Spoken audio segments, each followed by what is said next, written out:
Hello, everyone, and welcome to another episode of Friday Feelings, where we turn emotions into power, vulnerability into strength, and remind you to feel everything, fear nothing, and transform your life. I'm Jenelle Friday, your host, and today we are talking about the word extraordinary. How do you go above and beyond with emotional intelligence? And this is a really amazing topic to talk about because I think it's something that a lot of us strive for. We want to be extraordinary. We want to be remembered. We want to do great things.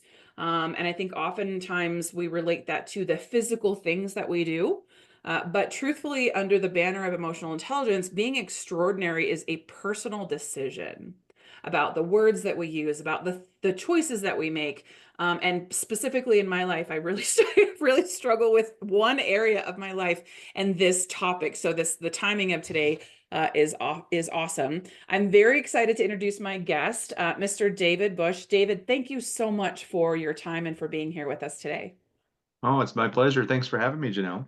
Yeah, absolutely. So, David, you and I met because we were both guest speakers in a recent H2H human to human connection summit, virtual summit, where we kind of had our topics that we talked about. I really focused on connection, right? Human to human connection is the conference and the organization, but for me, connection is currency, meaning Mhm. the human connection is what's going to drive business and help us work towards the outcomes and the revenue and all the positive things we want in business. It's not more strategy, it's understanding people and the human condition that happens in the workplace, right? So I would love for you to tell us a little bit about you, tell us about your talk in that summit, and why the topic of extraordinary is something that you're excited to talk about with us today.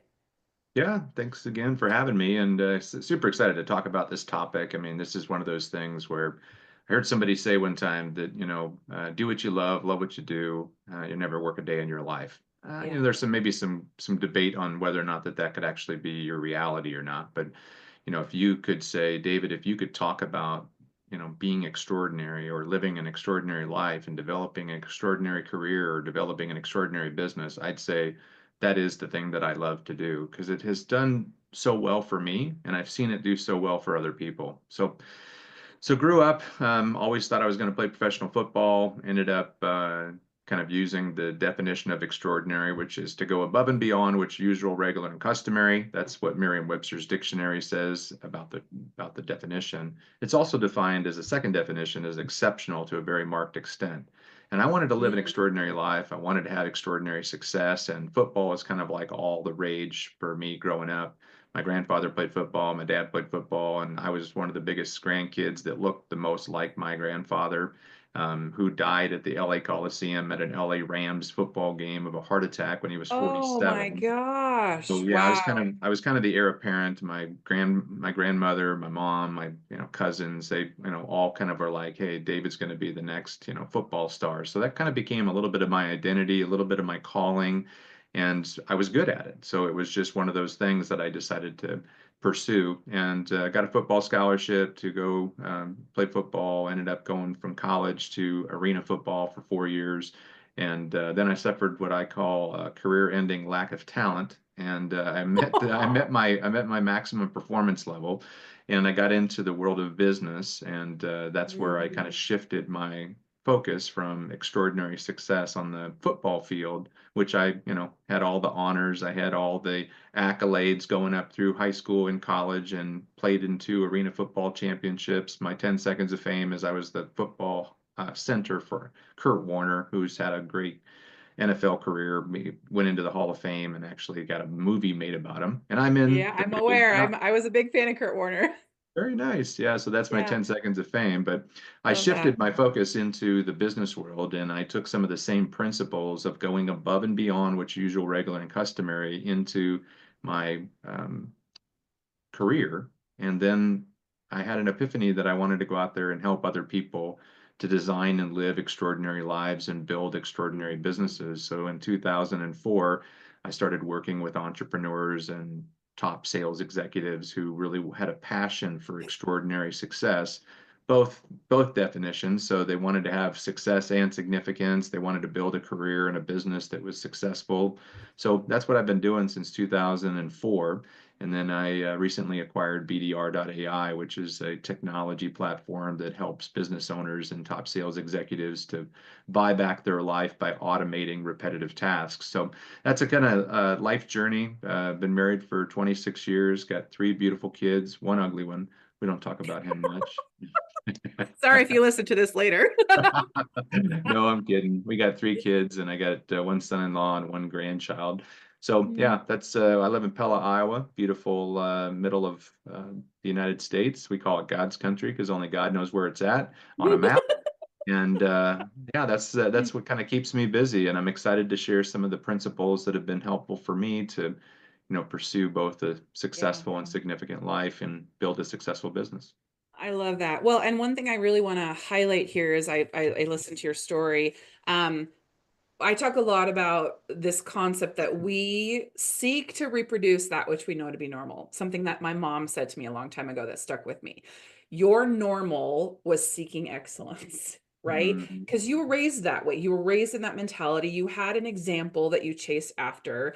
And I love that because it embedded and instilled within you very early on that is, we're shooting for extraordinary, that ordinary, normal, average is not acceptable. And I was raised under the same banner. I was a swimmer. I don't even know that we've talked about this. I was a swimmer. And I was setting state records at the age of 11. I was seeking the Olympics. I was on track for that, had a back injury right before my 16th birthday that basically quit that. But I was raised with, like, if you don't get an A on your grades, right, that's not acceptable. And that's a really Mhm. hard standard to live up to. But what it instilled within me was work ethic. My dad was a business owner, and the drive to always be extraordinary, go above and beyond. So I love that we're talking about this. But if you're a listener today and you're like, I don't have that, I wasn't raised like that. I got C's. I'm just an average person just trying to make my way through life. I want to Mhm. highlight that the extraordinary, that really what we're talking about is it's an internal choice. The things we do in life as adults, whether you were raised to pursue being extraordinary or not, this is something, David, that you're choosing on a day-to-day, moment-to-moment basis. And so if there's a listener today and this is not you, but you want it to be you, you want to be somebody that seeks to be extraordinary, I'm going to ask you to remove the distractions and just tune in for the next 20 to 30 minutes. Because we're going to get into it. Okay. So we understand the concept of what extraordinary means from a definition perspective. So thank you for that. So that now let's talk about what's the difference in your opinion, David, from what your how you've lived and your experiences between, well, I'm pretty good at that. I'm a good person. I meet all my standards at work. I turn my stuff in on time. That's good. How do I take good to extraordinary? How do I quantify the difference between the two? Yeah, well, I want to go back and speak to those people that may not think that they kind of were brought up with an idea that extraordinary was possible, and Mm, recognize the fact that, all of us have three different levels of beliefs, right? We have the belief system that was implanted in us at birth by the people that we were surrounded with, and whether we were loved or whether we were cared for. And then there's the imprinted belief system that is imprinted upon you as you grow up through your own experiences and relationships, right? People do what people do. And I don't think that it's kind of some random association that you had this idea of pursuing excellence, because you were probably surrounded at some level with other people that impacted you in that way, and they yeah. either implanted it or they imprinted it, or the third level of belief. And this is where a lot of people fall short, and that's the inspired beliefs. And the inspired beliefs comes through five different aspects. And some people get inspiration mixed up with motivation, but inspiration can come from what you see, right? So your experiences, your events, your sermons, your videos, your movies, that can make a difference in your inspired beliefs. People do what people do. So if people all around you and what you're seeing is things that people are not living an extraordinary life and achieving extraordinary success and significance, it's often because that's all you see. And if you change what you see, you often change what you believe. And the word believe or beliefs has the word lie right in the middle. And what I've come to Mm, learn is that many people are struggling with the lies that other people told them or the things that they told themselves. Mark Twain yeah. said, it's not what we know that gets us into trouble. It's what we know for absolute certain that just isn't so. And I found that many people Mm, have believed things like they're not worthy or they don't deserve it or they can't do it.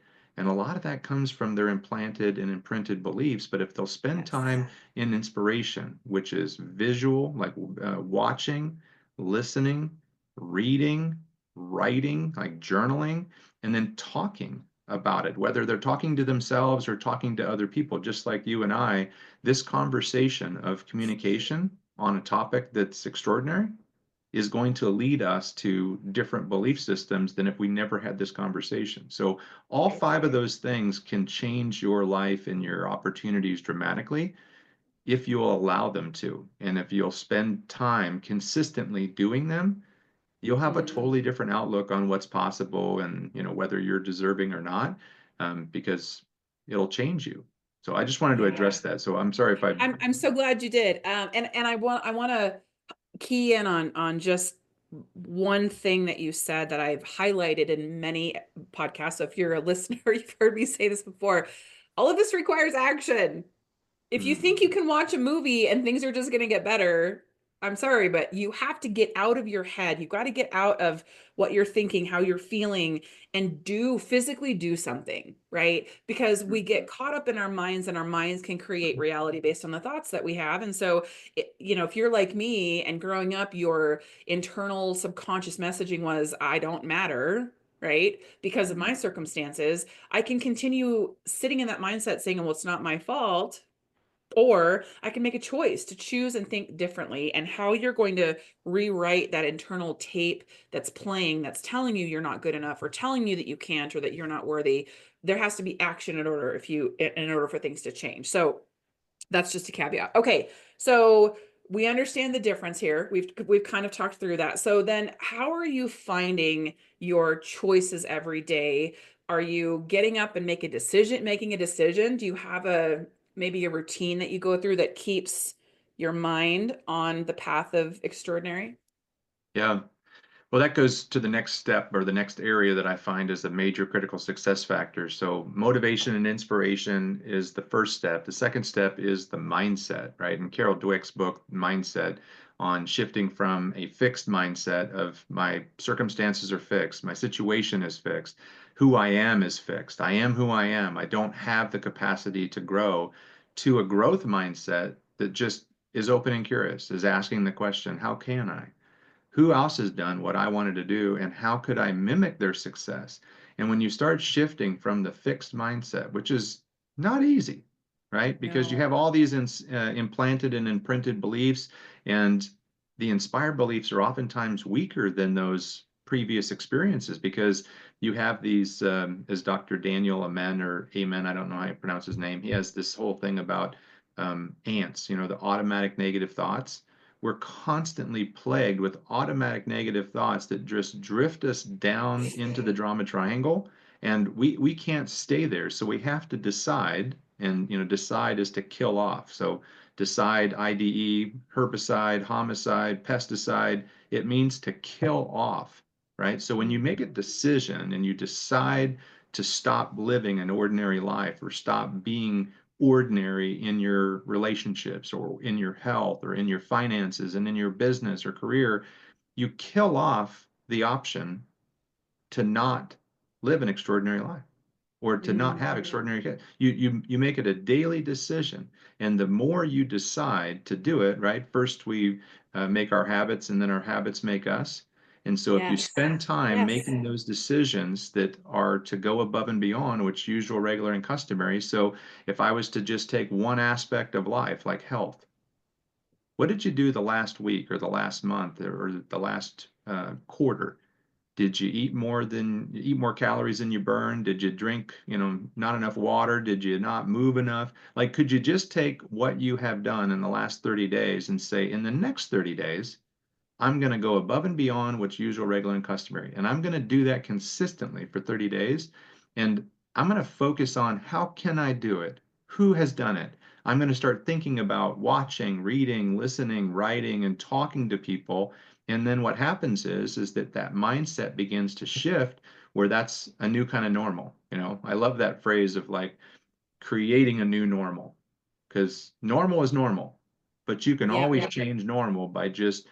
changing the way you think about things. Yeah, and I'm going to bring in some science into this conversation Here we because it's go. part of what I Who's got love the pen about and what we're paper? what we're talking about. So your brain, the way that your brain connects neurons, the way you learn things and build new bridges of awareness and learning in your brain, you've programmed your brain already. So the way you were raised, your brain and how it processes your own thoughts about yourself and other people, how it processes new information is a set chemical makeup of everything that's firing in your brain, which means all those negative thoughts that you have are coming at you because there's a pre-programmed thing running in your brain that's always been there. Okay. If you want something different, if you want to silence the imposter syndrome, and I still have imposter syndrome voice, I don't listen to it anymore. I tell Mm, it it's wrong because the things it tells me are lies. I've identified that, right? But in order for us to truly change from within, we have to rewrite what's happening in our brains. So I've mentioned this before. There's a study called TRTTP that proves that the words you say change the gray matter in your brain, and the gray matter is what makes up how your brain chemically functions. mm, Okay. So drastic change, if you were to, this is why I pitch something called the I am statement, say things that are true about yourself that are not a label, meaning I'm not a dad, I'm not a spouse, I'm not a football player, I'm resilient. I pursue and seek excellence in all that I do, right? Those kinds of statements. I have clients that start this and 2 weeks later, they're like, I'm a completely different person because they're speaking it out loud. And the science tells us that that is going to change the gray matter in your brain. So when we think about the mind body connection, and this is something I really love to talk about because we don't talk about it enough. Your brain needs just as much work as your body. If you think about you want your body to be better from a physical perspective, you're going to feed it healthy foods, you're going to take your vitamins, you're going to exercise.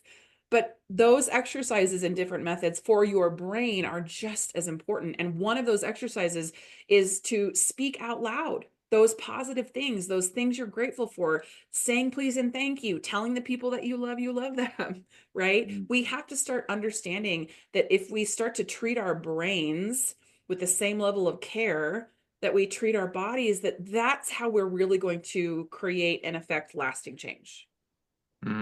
I love that. And I've heard the term coach came from the town Kocis, Kocs, and I believe it's a town in Hungary, and that was where the first stagecoach was created.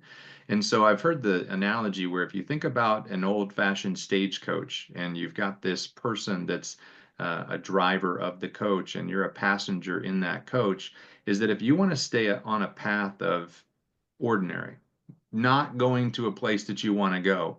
And you could think about those big wagon wheels going into those trenches or those ruts, is that if you want to have that wagon go in a different direction, you have to break it out of these wrong thinking ruts and you have to Yes. build these new truth trenches. And that's Yes. oftentimes what a coach like you, Janelle, will actually do for a person is that you will help them to break that cycle of wrong thinking and staying in that ruts and build those new truth trenches, which the science backs up the truth trenches, and they're available. You can do it at any time. You just have to decide to stop going in the direction that you're going and Yeah. challenge your limiting beliefs and Yeah. your self-doubt and concepts and concerns and all the fear factors of what happens if I change? Is people not going to like me, or am I going to be different? Is it really possible? And you have to do it. And once you start doing it and you see the wagon going in a different direction towards the trajectory of where you want your life to go, oh, you now have a new inspired belief. You're like, oh my gosh, I can change. Like your clients are Yeah. experiencing, they're actually Yes. becoming awakened to the fact that they can do it. And then if you surround yourself with people that are doing it, positive association, that's why a coach is so valuable, because sometimes a coach is the only person that can help you to break through that. And then once you break through it, you start realizing, oh, there's other people out here, or Yes. mastermind groups, or organizations, Facebook Yep. groups or LinkedIn groups. So yeah, it's really powerful to get people to make that shift in a mindset. We were talking about this earlier, but why do you think so many people struggle with actually, because look, you guys, in order to do this, it takes work. You have to do the work. And that's where I find a lot of people are not willing to do it because they think it takes too much time. They don't want to face difficult memories or the things that have ultimately led them to the mindset that they have. And so I start with people, and a lot of people drop off because they don't want to do the investment, the emotional investment it takes. So you would kind of give me a list of why people don't pull the trigger and really seek after extraordinary. Yeah. Well, I think that the primary reason is that many people allow their implanted and imprinted beliefs to run their life, and they don't choose to run it themselves. They haven't taken extreme responsibility. They're living in the drama triangle. They're blaming other people. They're blaming themselves, or they're pretending to be the hero and saving the world and helping everybody else but themselves. And they think that self-sacrifice is actually noble, when self-sacrifice is not noble, because now you're the hero that becomes the victim and then the villain of the story because you didn't do what was right for you. And so I think that a lot of it just comes back to people's own belief systems and what they're choosing to believe and what they've decided to do, right? Some people have put an end to the idea of living an extraordinary life and becoming an extraordinary leader or having an extraordinary relationship. They've given up hope on it because they're choosing that fixed belief system, and they're not Mm, spending the time in the watching, reading, listening, writing, and talking about what it is that they want to do. And, mm. I think that everybody has their own time, and most people will change when the pain of doing what they're doing becomes greater than doing something different. And I know I've been in that situation, so I'm not casting, blame to every single person because I was one of them. I'm just not choosing to be one of them anymore. And that doesn't mean that I don't have bad days or bad weeks or bad months or bad quarters or years. I mean, the road to success and significance goes through the sewer. And sometimes you're just up to your Yeah, elbows preach. in That's a mouth. mic drop. Because it's so true. I want to call that out because kind of right when I dug into all of this emotional intelligence growth for myself and was really working through the sewer of my Yeah. life, right? There are moments you want to give up. There are days I couldn't get out of bed. Like if you think you're going to Mhm. start this journey and it's just going to be, birds chirping along like a Disney movie and flowers singing on the path as you go, like that's not Mhm. reality. Yeah, I like to say that, living an extraordinary life is really about, climbing this mountain. And not everybody reaches the top, but if everybody has a dream of reaching their peak, PEAK, they can inspire others around them. So you don't know the success and the significance of your story. So, by you going above and beyond what's usual, regular, and customary and failing your way forward and never quitting and continuing the journey, you yourself might just be the story or the message that, people might look at it and go, what a mess she had, but she Yeah. never stopped climbing. And Yeah. that might Well, be and I have a lot of good. people that say, I'm not resilient. I just falter. And I'm like, you're alive. If you are Mhm. still alive and breathing, you are a resilient human being, especially right now with all of the drama and the chaos that's happening in the United States that we're all surrounded by. I don't care who you voted for. All of us feel the angst that's happening right now and being caught in the chaos. And so, look, this is an effort that you have to choose to make. And sometimes that choice, if you're stuck in fear, I was kind of a little bit of a bad influence on my stepkids. I have tattoos everywhere. And so my stepson, when he turned 18, he really wanted a tattoo. And at first he was like, I'm going to get a symbol of my astrological sign. And I was like, why? You don't follow astrology. He's like, I just think it looks cool. And I'm like, okay, let's step back for a sec. Decide on a tattoo. If you still want it in the same place or the same tattoo in a year, then great. But don't just pull the trigger for the sake of pulling trigger. So it was like 6 months later, and he came to me. He's like, I decided on a tattoo. And it's a statement because he and I had been talking about fear. The Mm, statement is everything you've ever wanted is on the other side of fear. And I thought mm, that was so profound because he acknowledges that he fears moving forward. What if I fail? What if I make a mistake? What if they don't like me? What if that's not really what I want to do? And allowing fear to keep you fixated and rooted, unable to move forward even if you do fail. Right? I'm sure, David, you've got times in your life where when you're seeking extraordinary, it was the wrong decision, or that, collaboration didn't work out. right. What advice could you give to a listener who's like, well, I tried it and it didn't work? Yeah. Well, I think that you can fail two different ways, right? You can fail by not trying and you can fail by trying. What is your choice? I'm of the mindset that failure is a teacher. Many people go to school Yes. and spend lots of money to learn how to not fail, but they're not willing to pay the price of failure to achieve the success that they desire. And I have learned personally in my own personal experience and from the testimonials of others that I've worked with that failure is the bridge that moves you, like what your or son-in-law, is that right? Yep. Or no, Stepson. Yep. stepson, um, on the other, everything's on the other side of fear. Yeah, because failure is not the opposite of success. Failure is the bridge that teaches you how to become successful. It's just Yeah. most people, you know, take it as an identity and they go, I failed, I'm a failure. And they don't look at it as that was just a great lesson. So I love the four questions that, kind of helps people to prevent emotional mismanagement and falling prey into the negative. And it's what happened? What did I want to have happen? What's missing?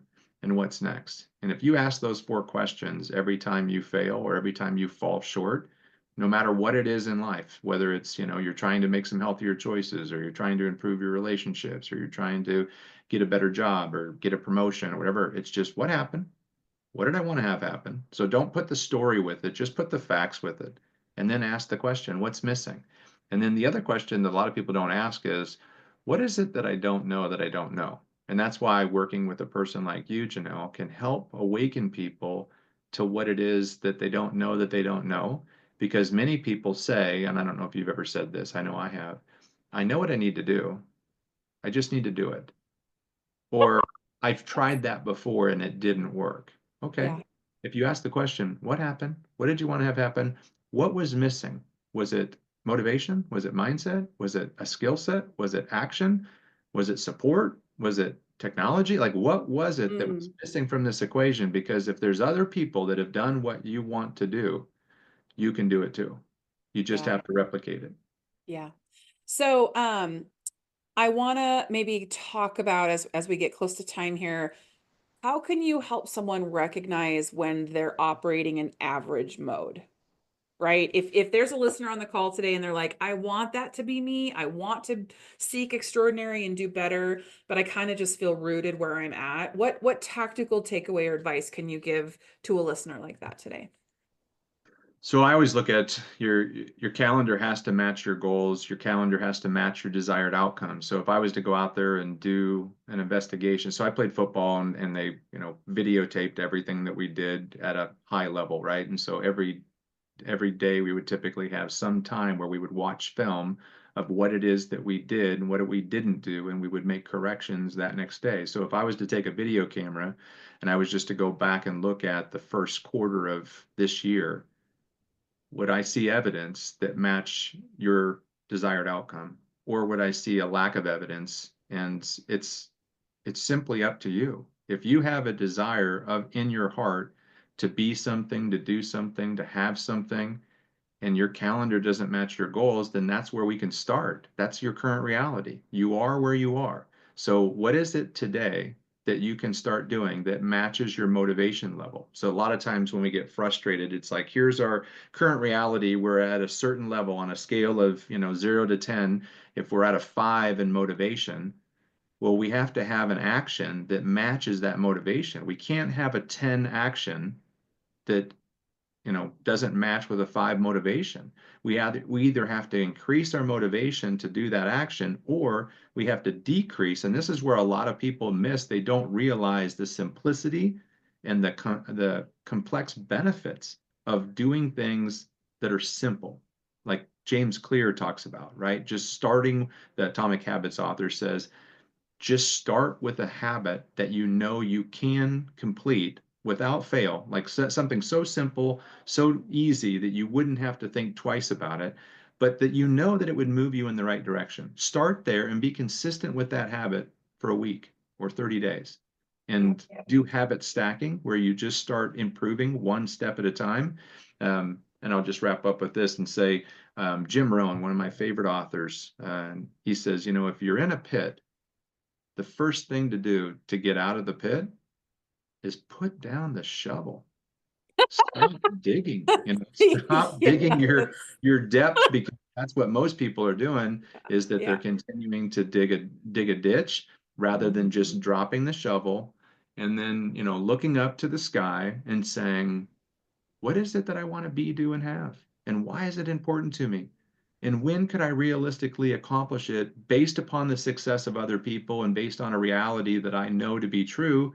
And then now start building the ladder and define who could help me to build the ladder. What are the steps that I could take to just get out of the pit? But yeah, drop the shovel. Could be a mic drop or a Yeah, hashtag or something. yeah, I love it. And I'll say too, this is something that I had to do for myself, and I love the advice of starting with something small, because here's the deal: when you start with something small and you achieve it day in and day out, you're also telling your brain, yes, I can. I set Mhm. my mind to do something and I'm doing it. So you're showing your brain, your subconscious, that you can. And for me, it was the first thing I do when I wake up is I drink a massive, like 20-ounce glass of water. It's the first thing I do, right? I need to increase my water intake. And that was something that I was like, that's a really easy thing to do. I wake up, even if I'm doing stuff in the bathroom, I have a glass of water and I'm downing it as quickly as I can. And for some reason, that to me, it gets my brain, like I wake up faster by doing this because I've told myself that that glass of water is a kickstart jump to my day, right? Yeah. Something so easy. And so I just want to say that I talk a lot about habit building. I talk a lot about how the smallest things often result in the greatest impact. And that's what we're talking about. This is not a we're going to throw all of these things at the wall, kitchen sink out the window, right? Mud at the wall to see whatever sticks. No, this is a sit down with yourself and ask yourself, what do I need? What do I want to accomplish? Who do I want to be? And then, as you said, David, pick one thing that's going to move you a step closer to that goal. And even if it's drinking a glass of water in the morning, pick one thing and start there and prove to yourself, yes, you can. You can do what you set your mind to do. And I was trying to find this while you were talking, but I saw this video that said the magic that you're looking for in your life, in your career, in your pursuit of extraordinary is in the things that you spend your time not doing. And I thought that was really profound because for me, this podcast, building Lionheart, networking, it's like sometimes we seek magic in other things or other people. And the truth is that it's all within us. It's the choices that we make that ultimately determine if we're going to pursue a life of extraordinary. Yeah, that's so. If you look at the future, I mean, the next day, the next week, the next month, do we see a change in trajectory based upon building those truth trenches and actions that would match the outcome of the direction that you'd like to be going in and the destination that you want to be arriving in? And I love that Mhm. you use the hydration concept because, most people think that they have a drinking problem. I need to drink more water. I need to drink more water. When you just changed and you just changed your mindset and you said, I have a drinking solution. I mean, we don't have drinking problems. We have drinking solutions. And if you choose to think about, I have a solution for every problem, I just have to focus on the solution and I have to go back to those five things. What are you watching? What are you reading? What are you listening to? What are you writing? And what are you talking about the most? Yeah. And if you take those five things and you start practicing them, any of them, with any level of consistency, your trajectory will change. You'll go where your eyes and ears and mind are focusing, and yeah, you can totally drastically change, your life, your career, your business, all those things together. Yeah, I also heard, and we're gonna run this episode's gonna run long, and I don't care. I also heard this. this saying the other day that for all the things that we think are important, for all the commitments that we make and promises that we try to keep, the only thing that really matters is the word we keep for ourselves. Meaning, if I make a commitment that, hey, every day I'm going to drink this much water, and I can't keep that commitment for myself to hold myself accountable for the things that I do for myself, it makes it that much more difficult to pursue something like this for somebody else or for your job or for a career that you think you want. You got to start with me, myself, and I. And a lot of times that's the biggest pressure point because, as I've talked about, self-awareness, understanding who are you, what are your motivators, what are your drivers, like I identified for you at the beginning of the episode, you were raised in a mentality of pursuing extraordinary, and that's kind of your subconscious base operating system, right? There are Mhm. so many people that don't even know what their base operating system is because we're not asking true deep dive introspective questions, and that's a whole nother episode. But if you're listening today and you resonate with what we're talking about, maybe something David has shared has struck you or you'd like to talk more with him. I don't know who wouldn't want to because I think he's amazing. Also, if you're familiar with Allstate commercials, he looks like Mr. Mayhem. So, there's that thing. I'm going to put your face on one of those commercials, David. How can people connect with you and tell us a little bit about what you're doing with BDRAI and how people can connect with you that way too? Yeah, you bet. But just as a free resource to everybody, I have a passion project, which is theextraordinarylife.com. And you can go in there, you can download a free Extraordinary Life Planner that basically walks you through some of the 6 commitments that we talked about today. And that's just a free resource that people can take advantage of. I speak on this topic. It's something I'm very passionate about, and I've had a lot of really good success stories. I share some of my own personal journey. So that's just a free resource to everybody. BDR.ai is the business aspect of where I spend majority of my time. And we help business owners and executive level sales professionals to eliminate the repetitive task of, business development. So BDR is business development representative. AI, so we're powered by AI technology sequences. So one of the things that I found is, working with people is there's only one thing that people do predictably, and that is that they act unpredictable. So when you can take a balance of high tech and high touch, where you can take sequences, automation, AI, and you can combine it high tech with high touch, you can get extraordinary results in business. So working with a lot of business owners on strategy, a lot of times they fell short on execution because they didn't have the automation and the structure and the predictability of a technology that basically does what you tell it to do every day or every week, Mm, every month. So we yeah. partner with business owners and executive level salespeople to identify their target audience. We help them to build sales funnels and marketing sequences that help them to move people from wherever they are closer to wherever they are and what they want them to do with being attracted to their business and to their solutions and what they provide. And we Mm, provide digital tools as well as automation with dialing and automation with sending emails and utilizing LinkedIn at a high level. So, yeah, if people have an love interest in that. building a business, BDR.ai is a great partner to help you to develop your business. And LinkedIn, people can connect with you on LinkedIn. Absolutely. Yep. Yeah. Everything that you want to take a look at or find out for me is BDR.ai.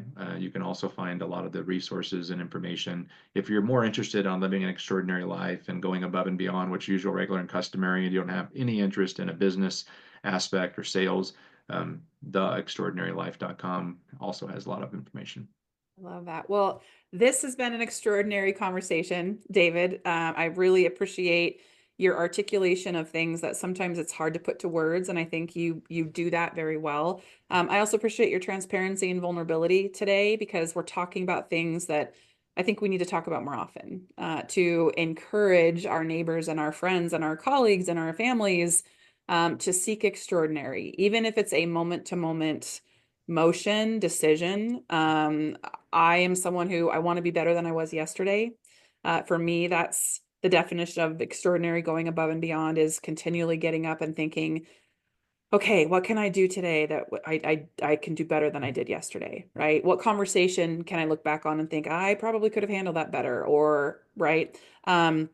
So from me to you as a listener, as we wrap today's episode, I'm going to ask you to feel and be inspired to feel deeply. And if those feelings are negative, if the memories are negative, if you're down on yourself or too hard on yourself, to turn that into an opportunity to live a fearless and extraordinary life as authentically as you can, and to give yourself grace on the days, the weeks, the months, or the years that are struggle. I want to encourage you to keep leaning into your feelings, positive or negative, because as you face your feelings, as you identify your feelings, and as you work through the feelings that you struggle with, that's where real transformation starts within. So thank you again, David, for your time and for being here today. And we will see you all next Friday.